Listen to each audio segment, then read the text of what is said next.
130 pages कितने हो गए अब तक?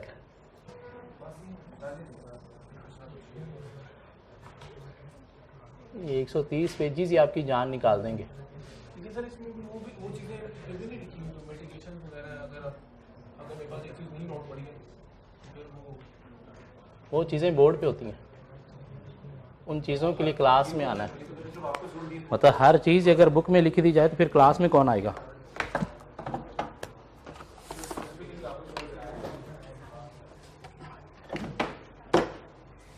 जी चैप्टर 3 में अगर हम वापस आ जाएं, चैप्टर 3 एक छोटा सा चैप्टर है हमारे पास, जहाँ से कोई 20 नंबर का पेपर है हमारे पास, और पास या फेल डिसाइड करने में बड़ा इंपॉर्टेंट रोल प्ले करता है। क्या अभी तक हमने कवर कर लिया? अब चैप्टर 3 का अगर हम एक राउंड अप लें तो वेरी फर्स्ट पेज पे हमने क्या किया? प्लानिंग के कुछ ऑब्जेक्टिव कवर कर लिए, कुछ 4-5 अगर हम दिमाग में दोहराएं। प्लानिंग के ऑब्जेक्टिव क्या हो सकते हैं? रिस्क का आइडेंटिफाई करने में हेल्प मिलती है, help to understand the entity and its environment, help to brief staff to conduct the audit, help to review and monitor the audit, यह हेल्प करता है ऑडिट को कंडक्ट करने में within time, within cost budget. उसके नीचे गए तो हमने पढ़ा एक topic preliminary engagement activities. Preliminary engagement activities mean किसी कंपनी का हम ऑडिट एक्सेप्ट करने जा रहे हैं तो हमें स्टार्ट में क्या करना है? तो क्या करना है हमने स्टार्ट में? अपनी प्रोफेशनल कॉम्पिटेंस को हमने देखना है, एडिक्वेसी ऑफ रिसोर्सेज को देखना है, हमने अपनी क्वालिफिकेशन को देखना है, थ्रेट्स ऑन इंडिपेंडेंस देखना है, अगर कोई हैं तो देखना है क्या सेफगार्ड अवेलेबल हैं उन थ्रेट्स को एक्सेप्टेबल लेवल तक रिड्यूस करने के लिए, क्लाइंट मैनेजमेंट की इंटेग्रिटी देखनी है, प्रोफेशनल क्लियरेंस ऑब्टेन करनी है, यही बातें थी। मीन यही सारे प्रोसीजर बिफोर एक्सेप्टिंग ऑडिट में थे जो हमने चैप्टर 2 में पढ़े। उसके बाद नेक्स्ट पेज पे गए, नहीं इससे ऊपर ही एक टॉपिक और भी था। प्लानिंग की मेन 2 एक्टिविटीज हैं, एक ऑडिट स्ट्रैटेजी प्रिपेयर करना और एक ऑडिट प्लान डिफाइन करना। ऑडिट स्ट्रैटेजी प्रिपेयर करना और ऑडिट प्लान डिफाइन करना, प्लानिंग की 2 मेन एक्टिविटीज थी हमारे पास। ऐसी बात थी। Audit strategy to highlight risky areas and direct the work of audit team, audit plan, detailed procedure plan about how to conduct the audit, यही बातें थी। उसके बाद हमने देखा जी ऑडिट स्ट्रैटेजी और ऑडिट प्लान को हमने कुछ 3-4 पॉइंट्स में डिफरेंशिएट किया। ये स्ट्रैटेजी डिफाइन करती है nature, timing and scope of audit, nature, timing and scope of audit नहीं, scope, timing and direction of audit. Strategy define करती है scope, timing and direction of audit. Plan define करता है nature, timing and extent of audit, नहीं audit procedures. Mean strategy define करती है scope, timing and direction of audit. Scope का मतलब क्या है कि हमने क्या क्या एरियाज ऑडिट के अंदर कवर करने हैं। टाइमिंग का मतलब क्या है, ऑडिट की हमारी टाइमिंग क्या होगी, मीन ऑडिट रिपोर्ट हमने कब देनी है, क्लाइंट ने फाइनेंशियल स्टेटमेंट्स कब बनानी है, कब हमने मैनेजमेंट के साथ कोई मीटिंग्स कंडक्ट करनी है, उनकी टाइमिंग क्या होगी। मीन कब कब मैनेजमेंट की एजीएम होती है या कोई फॉर्मल मीटिंग्स होती है जो हम अटेंड कर सकते हैं। डायरेक्शन का मतलब क्या कि ऑडिट में हमने कौन सा स्टाफ लगाना है, क्या हमारे मटीरियलिटी लेवल्स होंगे, क्या प्रोसीजर्स परफॉर्म करने हैं, क्या कहलाए। ऑडिट प्लान डिफाइन करता है nature, timing and extent of audit procedures कि किस एरिया पर हमें कौन सा, कब और कितना प्रोसीजर परफॉर्म करना है। स्ट्रैटेजी बिफोर प्लान प्रिपेयर होती है, प्लान आफ्टर स्ट्रैटेजी डिफाइन किया जाता है। लेकिन प्लान मोर डिटेल है एज कंपेयर टू स्ट्रैटेजी, वो कैसे? प्लान मोर डिटेल है एज कंपेयर टू स्ट्रैटेजी, वो कैसे? क्योंकि प्लान के अंदर रिस्की एरियाज के साथ साथ मटीरियलिटी लेवल या ऑडिट अप्रोच आ जाती है। मेनली आपने ऑडिट करना क्या है, कैसे करना है, वो जब डिटेल में लिखा गया तो इसलिए प्लान क्या है, more detail as compared to strategy. Risky areas कैसे हाईलाइट किए जा सकते हैं? अगर आपको ये कहा जाए कि कुछ 4 प्लानिंग एक्टिविटीज बताएं जिनके थ्रू रिस्की एरियाज हाईलाइट किए जाते हैं, एरियाज कैसे हाईलाइट करोगे मिसाल? Through understanding the entrance environment हमें रिस्की एरिया हाईलाइट करने में हेल्प मिलेगी। नेचर ऑफ बिजनेस देखेंगे, उसके इंटरनल कंट्रोल सिस्टम का नॉलेज लेंगे तो पता चलेगा हमें स्टेटमेंट कहाँ पे हो सकती है। Through analytical procedures mean comparing financial data with other financial non financial data to investigate unexpected fluctuation, तो इससे भी रिस्की एरियाज हाईलाइट करने में हेल्प मिलेगी। रिस्की एरियाज हाईलाइट किए जा सकते हैं through risk assessment mean identifying assessing audit risk and it's components. Risky areas highlight किए जा सकते हैं through determination of framework. Framework mean accounting standard required for the client company का नॉलेज लेने से पता चलेगा हमें स्टेटमेंट कहाँ पे हो सकती है। रिस्की एरियाज कैसे हाईलाइट किए जा सकते हैं? Through understanding the entrance environment, through analytical procedures, through risk assessment, through determination of framework. क्या कह रहा है जी? थोड़ा और आगे अगर हम चलें, तो एक टॉपिक हमें मिलेगा छोटा सा, additional consideration in initial audit engagement. Mean अगर हम किसी कंपनी का पहली दफ़ा ऑडिट करने जा रहे हैं तो ठीक है, हमने ऑडिट प्लानिंग तो करनी है, लेकिन ऑडिट प्लानिंग के साथ हमें ये कोई 4 एडिशनल प्रोसीजर्स भी परफॉर्म करने हैं जो पास में एग्जामिनर कोई 3 से 4 दफ़ा स्ट्रेट फॉरवर्ड टेस्ट कर चुके हैं। एडिशनल कंसीडरेशन क्या है for initial engagement? Initial mean किसी कंपनी का पहली दफ़ा ऑडिट करने जा रहे हैं तो ऑडिट प्लानिंग में हमने क्या 4 चीज़ें एडिशनल कंसीडर करनी है। तो क्या 4 चीज़ें एडिशनल कंसीडर करनी है? हमें क्या करना है, कंपनी का वो ऑडिटर जिसे हम रिप्लेस कर रहे हैं उसे नाम देता है प्रीडिसेसर ऑडिटर का, तो उसके साथ हमने एक मीटिंग जो है वो अरेंज करनी है ताकि उससे हम रिस्की एरियाज जो हैं वो पूछ सकें जो उसके ऑडिट के दौरान हाई रिस्की थे, क्यों वही हमारे ऑडिट के दौरान भी हाई रिस्की हो सकते हैं। तो क्या करना, हमने डिस्कशन करनी है प्रीडिसेसर ऑडिटर के साथ regarding identification of risky areas. हमने क्या करना है, क्लाइंट की मैनेजमेंट से इंक्वायरी करनी है कैसे क्या events during the year arise हुए हैं, अगर कोई सिग्निफिकेंट तो उनका नॉलेज लेना है, क्यों उसके अंदर से भी रिस्की एरियाज हाईलाइट करने में हमें हेल्प मिल सकती है।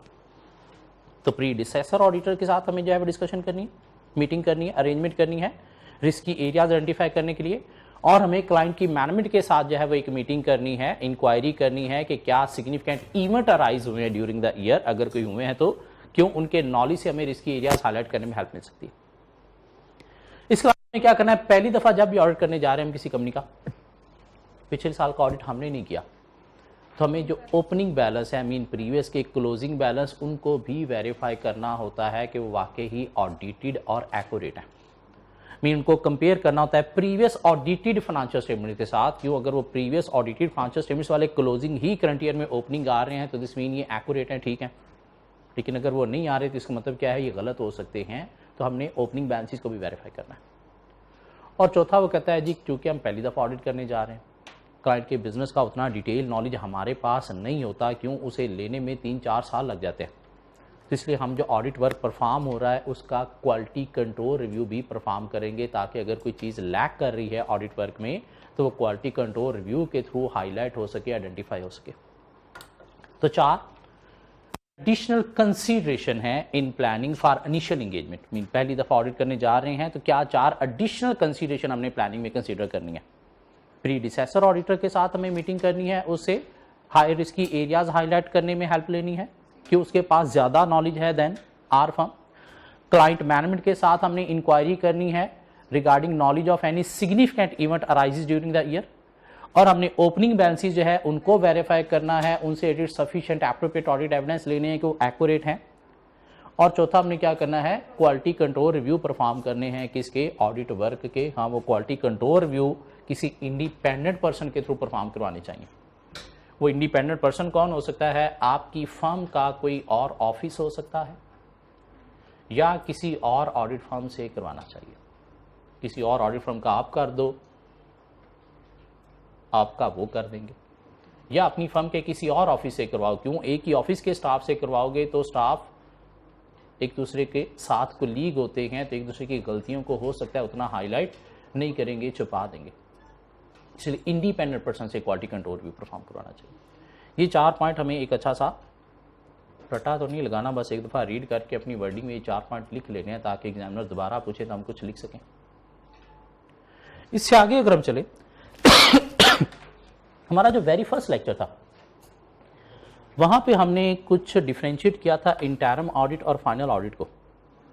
ये कुछ इस तरह का हमने एक चार्ट डिस्कस किया था, क्या ख्याल है?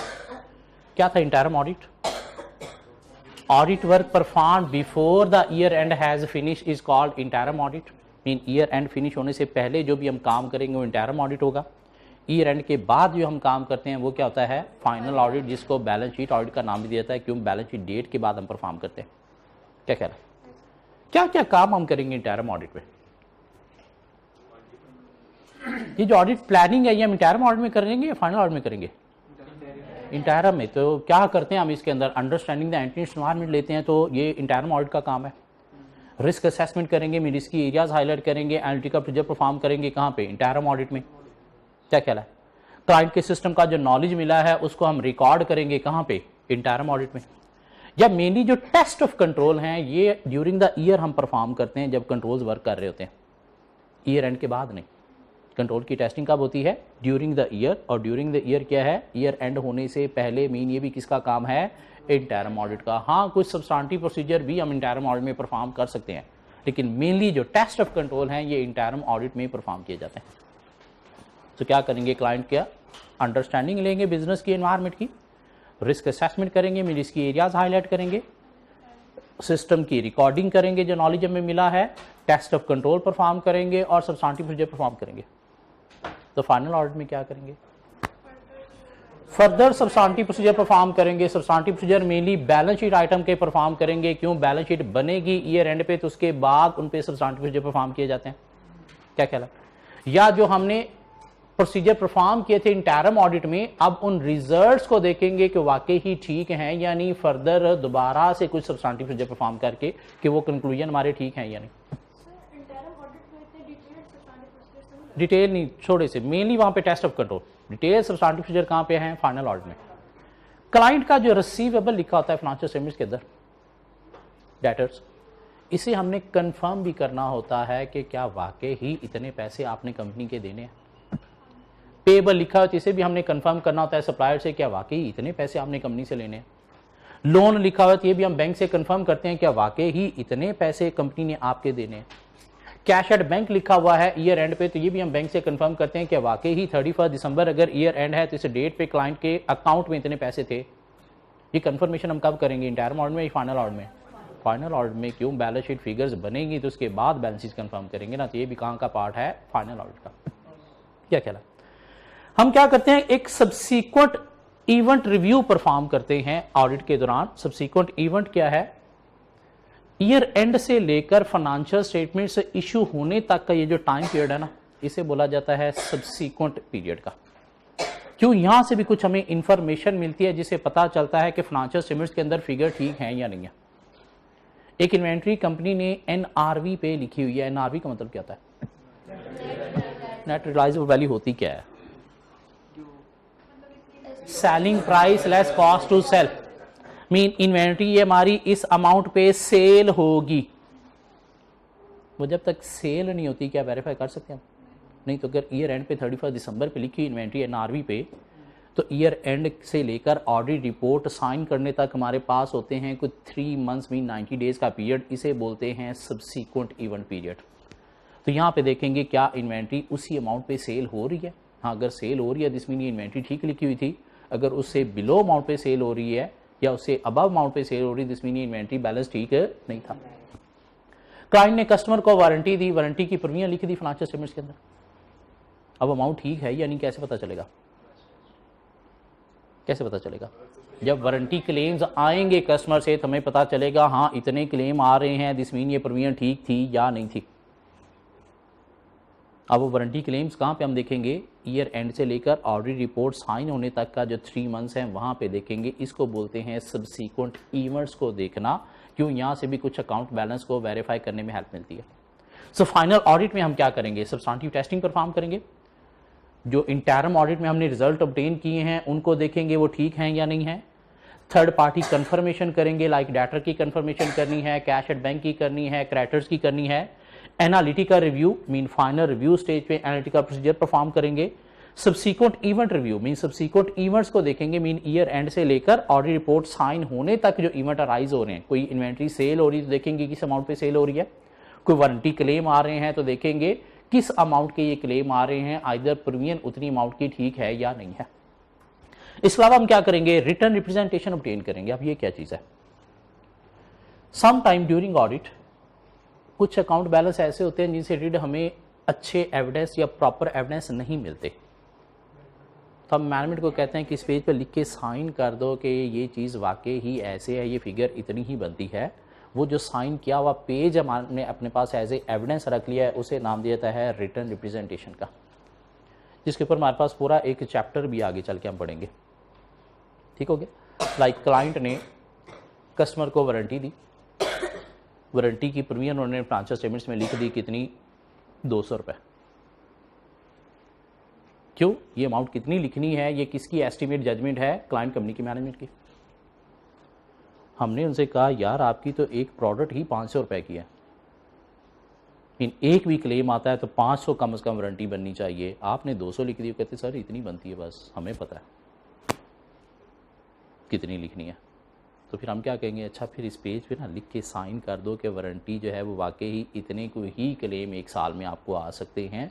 वो जो साइन किया हुआ पेज है वो क्या है, रिटन प्रेजेंटेशन, जो एज एविडेंस हम अपने पास रख लेंगे, ताकि कल कोई मसला बना तो हम कह देंगे जी ये देखें क्लाइंट ने कहा था इतना ही बनता है और उन्होंने हमें लिख के भी दिया था, तो इसलिए हम तो इससे रिलेटेड कुछ नहीं कर सकते। ठीक, कहाँ पे ऑब्टेन करेंगे, ऑडिट रिपोर्ट साइन होने से पहले हमने रिटन प्रेजेंटेशन लेना होती है।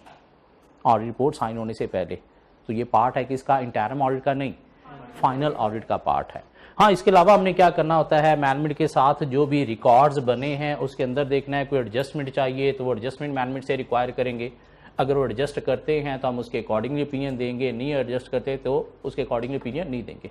सो कि 3-4 बातें हमें करनी आनी चाहिए कि फाइनल ऑडिट में किए जाते हैं, सब्सटेंटिव प्रोसीजर परफॉर्म किए जाते हैं, conclusion reached in interim audit को देखा जाता है वो वैलिड है या नहीं है, थर्ड पार्टी कंफर्मेशन की जाती है, एनालिटिका रिव्यू परफॉर्म किया जाता है, सब्सिक्वेंट इवेंट रिव्यू परफॉर्म किया जाता है, रिटर्न रिप्रेजेंटेशन मैनेजमेंट से ऑब्टेन की जाती है।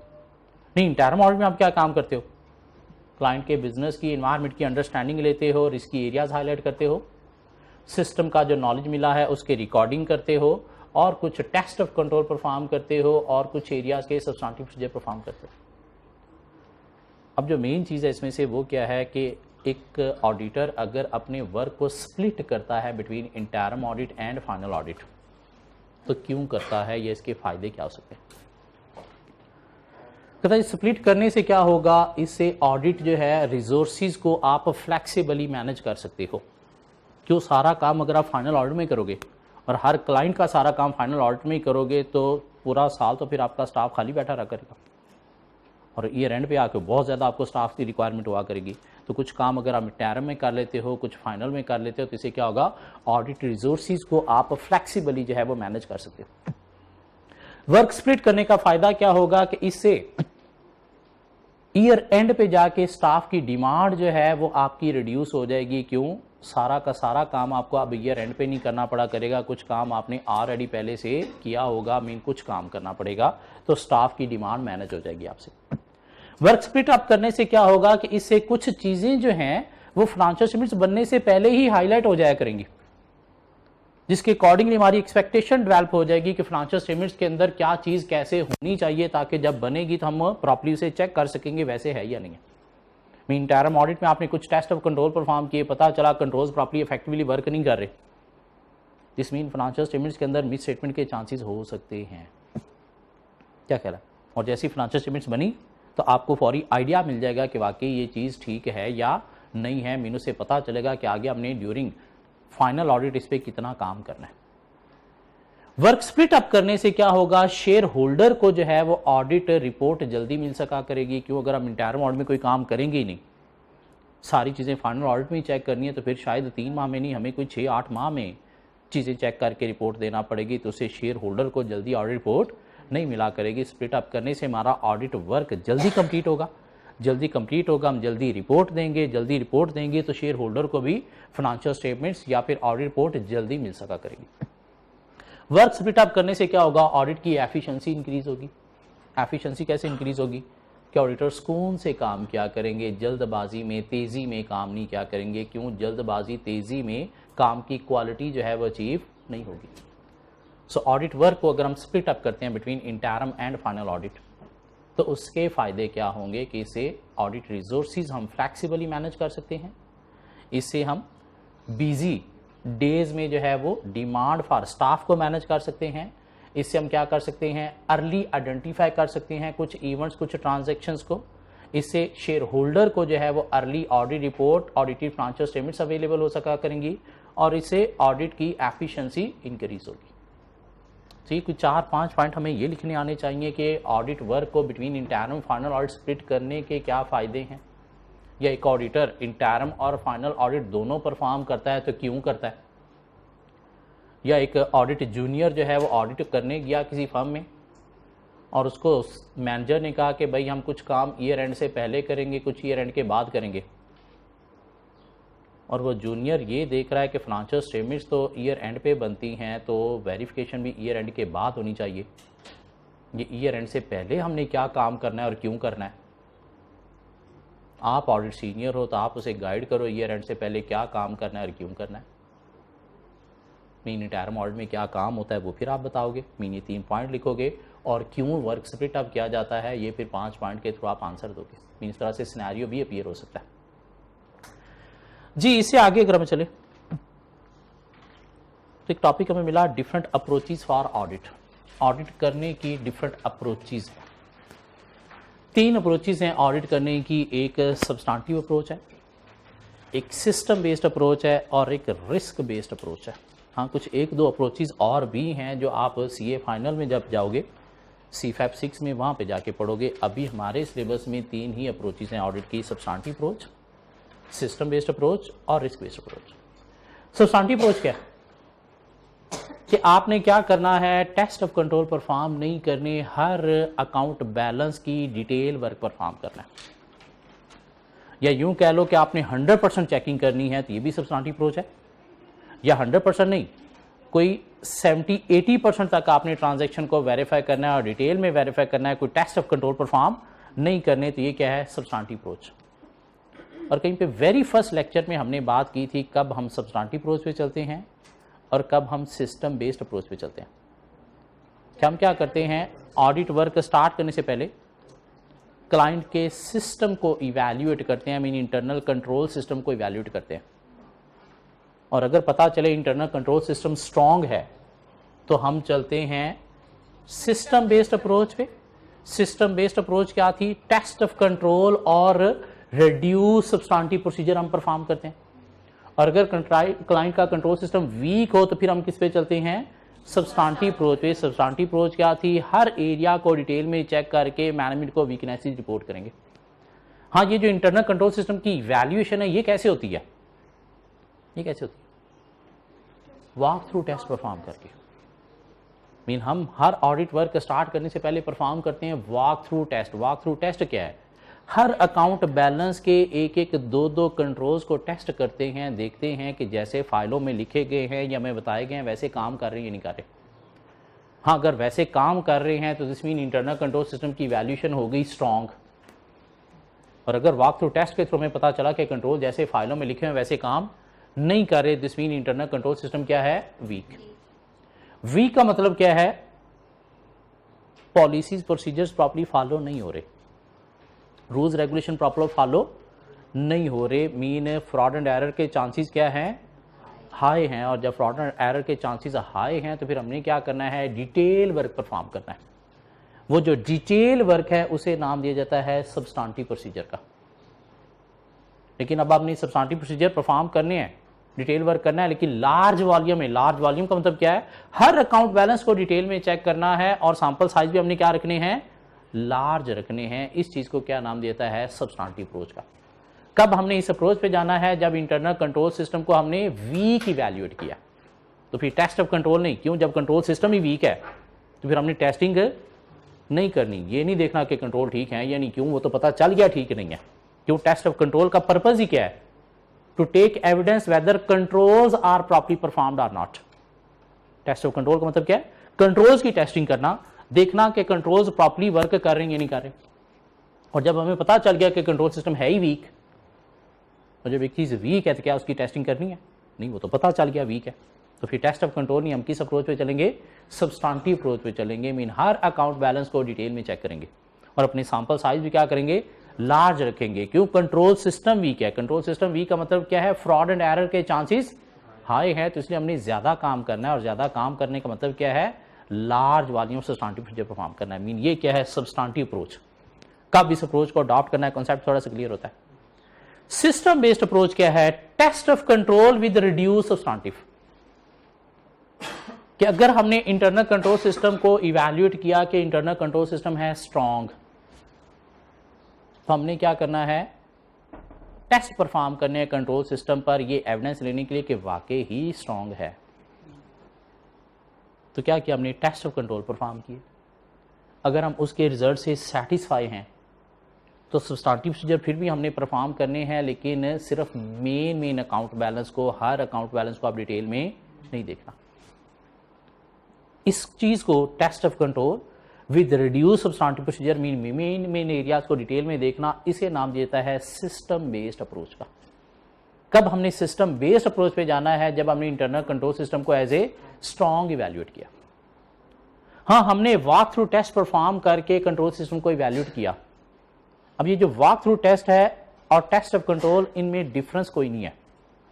वॉक थ्रू टेस्ट में भी हम कंट्रोल्स की ही टेस्टिंग करते हैं, लेकिन डिफरेंस सिर्फ और सिर्फ सैंपल साइज का है कि वॉक थ्रू टेस्ट में कोई 2 ट्रांजेक्शन को टेस्ट करते हैं, टेस्ट ऑफ कंट्रोल में कोई 50 या 100 ट्रांजेक्शन को टेस्ट करते हैं। तो अगर हमने वॉक थ्रू टेस्ट परफॉर्म किया, पता चला कंट्रोल सिस्टम स्ट्रांग है, तो हमने अपनी ऑडिट अप्रोच डिफाइन कर ली, system based approach mean test of control with reduce substantive, और हमने परफॉर्म किए टेस्ट ऑफ कंट्रोल। अगर तो उसके रिजल्ट से हम सेटिस्फाई हैं तो फिर हम रिड्यूस सब्सटेंटिव अप्रोच पे चलेंगे, मीन अपनी सिस्टम बेस्ड अप्रोच को ही मेंटेन रखेंगे। लेकिन अगर हमने परफॉर्म किए टेस्ट ऑफ कंट्रोल और उसके रिजल्ट से हम सेटिस्फाई नहीं निकले, मीन कंट्रोल सिस्टम स्ट्रांग नहीं बल्कि वीक है, हमारी वैल्यूएशन रॉन्ग होगी। क्यों, 1-2 ट्रांजेक्शन पे स्ट्रांग नजर आए थे, 40-50 ट्रांजेक्शन को जब चेक किया तो स्ट्रांग नजर नहीं आया, वीक है। तो हमने फिर क्या करना है, वापस चले जाना है कहां पे, अपनी सब्सटेंटिव अप्रोच के ऊपर। सो ऑडिट की 2 approaches, system based approach, system based approach, और दूसरी substantive approach. System based approach पे कब जाना है, जब कंट्रोल सिस्टम स्ट्रांग इवैल्यूएट किया। सब्सटेंटिव अप्रोच पे कब जाना है, जब कंट्रोल सिस्टम वीक इवैल्यूएट किया। ये 2 अप्रोचेस पढ़ के देखें, समझ आती है। वॉक थ्रू टेस्ट और टेस्ट ऑफ कंट्रोल एक ही चीज है। हम अपनी ऑडिट अप्रोच किस पे चलेंगे, सिस्टम बेस पे चलना चाहिए या सब्सटेंटिव पे चलना चाहिए, डिसाइड करने के लिए हम ऑडिट के स्टार्ट में परफॉर्म करते हैं वॉक थ्रू टेस्ट। मीन हर अकाउंट बैलेंस की, सेल की 1-2 ट्रांजेक्शन को टेस्ट करेंगे, परचेज की 1-2 ट्रांजेक्शन टेस्ट करेंगे, इन्वेंट्री की टेस्ट करेंगे, एसेट की टेस्ट करेंगे, जिससे हमें इंटरनल कंट्रोल सिस्टम का थोड़ा सा आइडिया मिलेगा।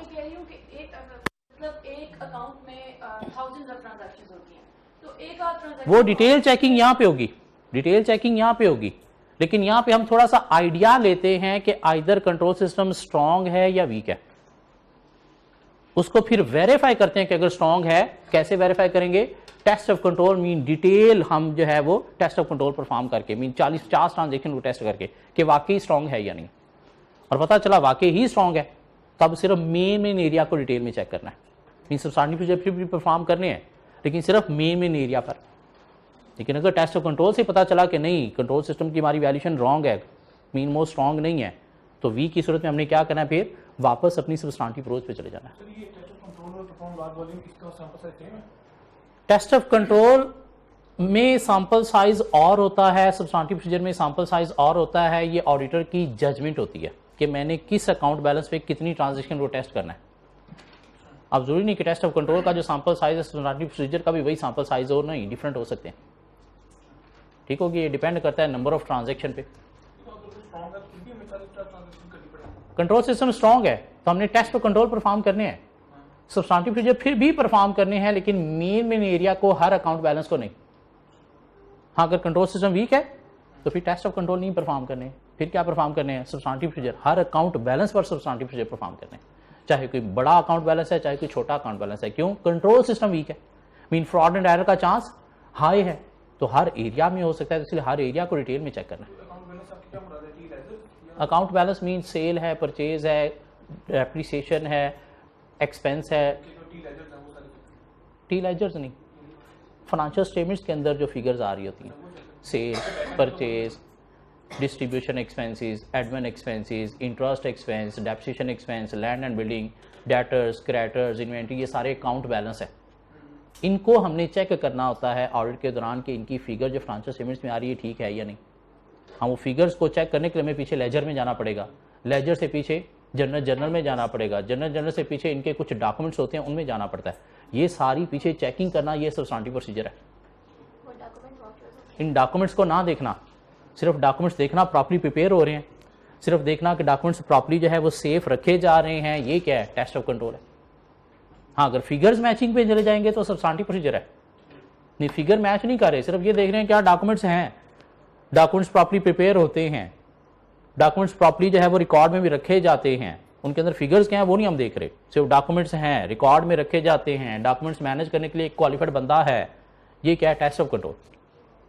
नहीं, ये फिगर है, इसके पीछे क्या ट्रायल बैलेंस में इतनी अमाउंट है, पीछे लेजर में भी इतनी अमाउंट है, पीछे जनरल में भी इतनी अमाउंट है, उसके पीछे कोई इनवॉइस भी इतनी अमाउंट की है, क्या कैश बुक में रिसीवेबल में साथ इतनी अमाउंट लिखी हुई है, ये क्या है, substantive procedure mean detail work.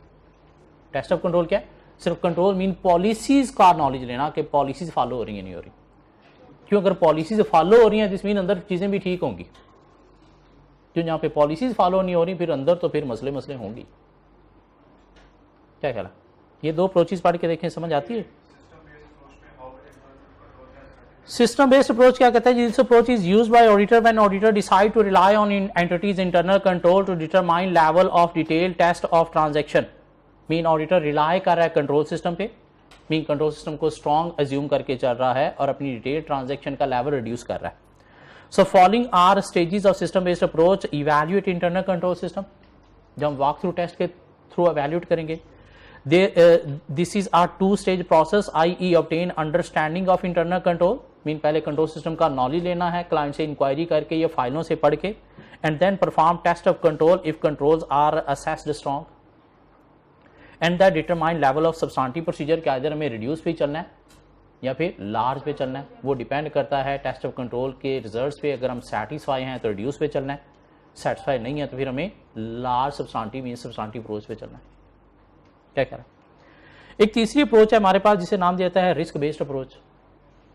और रिस्क बेस्ड अप्रोच क्या है कि प्लानिंग स्टेज पे हम क्या करेंगे, क्लाइंट के बिजनेस की अंडरस्टैंडिंग लेते हुए रिस्की एरियाज हाईलाइट करेंगे। ऑन रिस्की एरियाज हाईलाइट करने के अकॉर्डिंगली हम अपना जो है वो nature, timing, extent of audit procedure define करेंगे। इसे क्या नाम देता है, रिस्क बेस्ड अप्रोच का। अब हर ऑडिट में ये होती है प्लानिंग हम करते हैं, रिस्की एरियाज हाईलाइट करते हैं, उसके अकॉर्डिंगली ऑडिट अप्रोच डिफाइन करते हैं, लेकिन साथ हम देखते हैं इंटरनल कंट्रोल सिस्टम के नॉलेज के अकॉर्डिंगली कि हमें सिस्टम बेस्ड अप्रोच पे चलना है या फिर सब्सटेंटिव अप्रोच पे चलना है। मीन ये होगी हाँ, सिस्टम या सब्सटेंटिव में से कोई एक अप्रोच हम अडॉप्ट करेंगे, वो डिपेंड करेगा किसी से इंटरनल कंट्रोल सिस्टम की इवैल्यूएशन पे। ठीक है, अंडरस्टैंडिंग लेनी है क्लाइंट के बिजनेस की, risk of material statement mean chance of statement, inherent risk identify करने हैं। अब ये जो इनहेरेंट रिस्क है ना, ये दो लेवल पे अराइज होता है।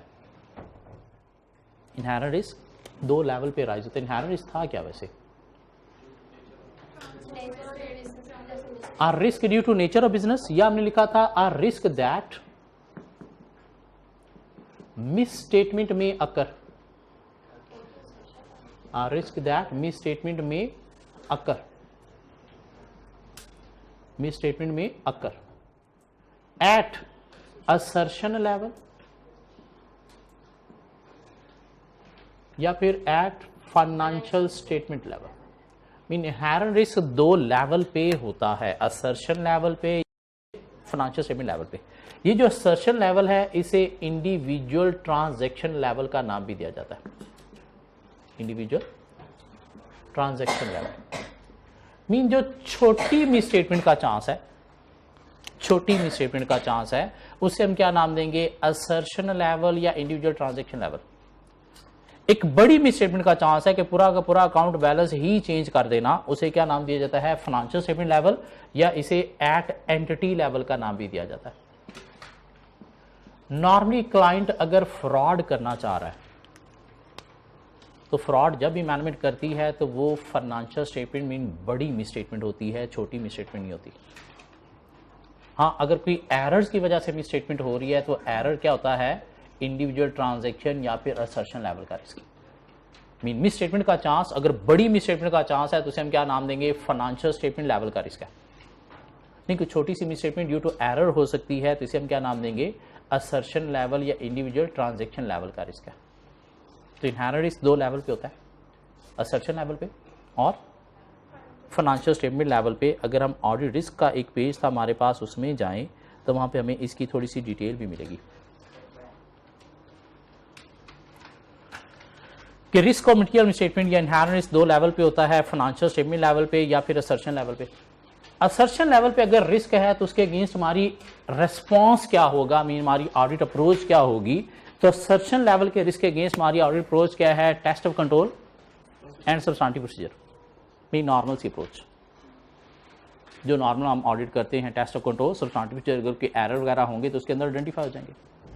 लेकिन ये जो फाइनेंशियल स्टेटमेंट लेवल है ड्यू टू फ्रॉड है, इसमें हमारी ऑडिट अप्रोच क्या होनी चाहिए, इसमें अगर पता चल गया कि क्लाइंट के अंदर फ्रॉड का चांस है, मीन फाइनेंशियल स्टेटमेंट लेवल का मिसस्टेटमेंट होने का चांस है, तो हमने अपनी ऑडिट टीम को कहना है कि वो क्या करें, अपना ऑडिट प्रोफेशनल स्केप्टिसिज्म को इंक्रीज कर दें, mean critical nature shaky Majaz क्या करें, बढ़ा दें।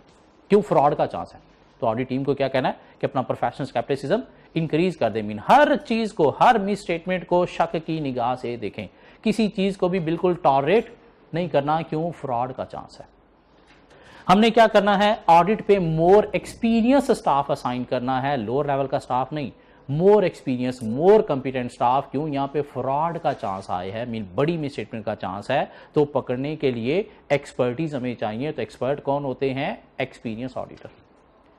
फ्रॉड का चांस आए है, मीन फाइनेंशियल स्टेटमेंट लेवल का रिस्क है, तो हमने क्या करना है, अकाउंट बैलेंस जहां पे हमारा नॉलेज लिमिटेड है वहां पे हमने एक्सपर्ट लोगों को यूज करना है उन अकाउंट बैलेंस की वैल्यू चेक करने के लिए।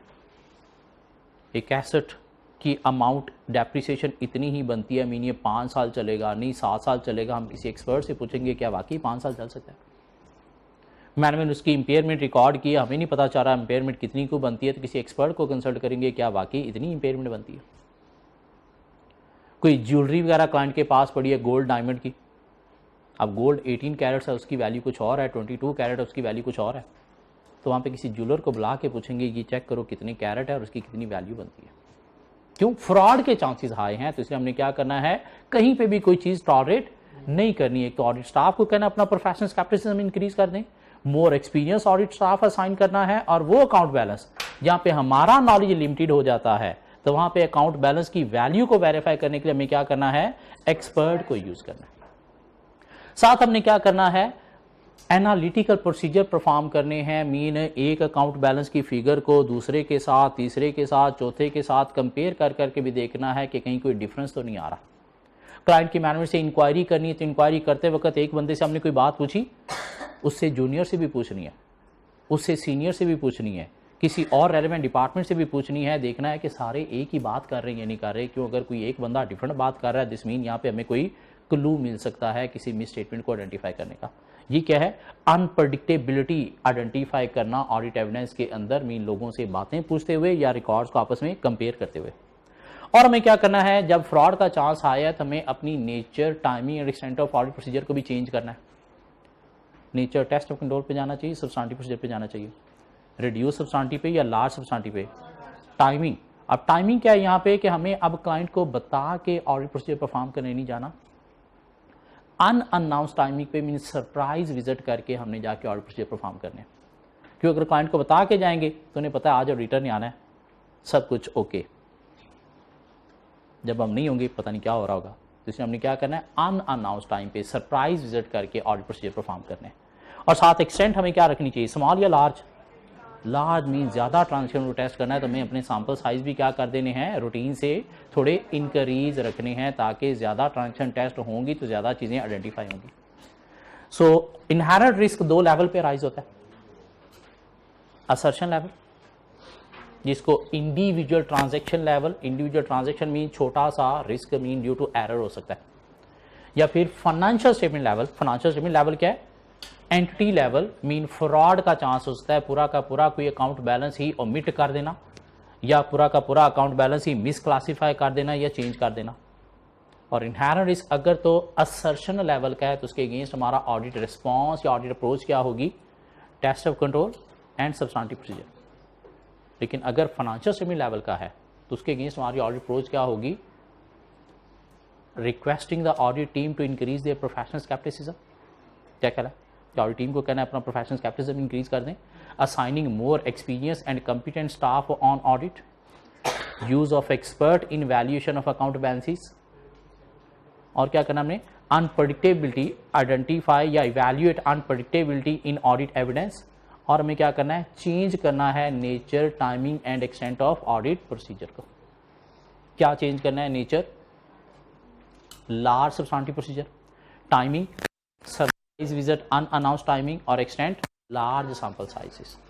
ये भी एग्जामिनर स्ट्रेट फॉरवर्ड टेस्ट कर सकते हैं कि रिस्क 2 लेवल पे आइडेंटिफाई होता है।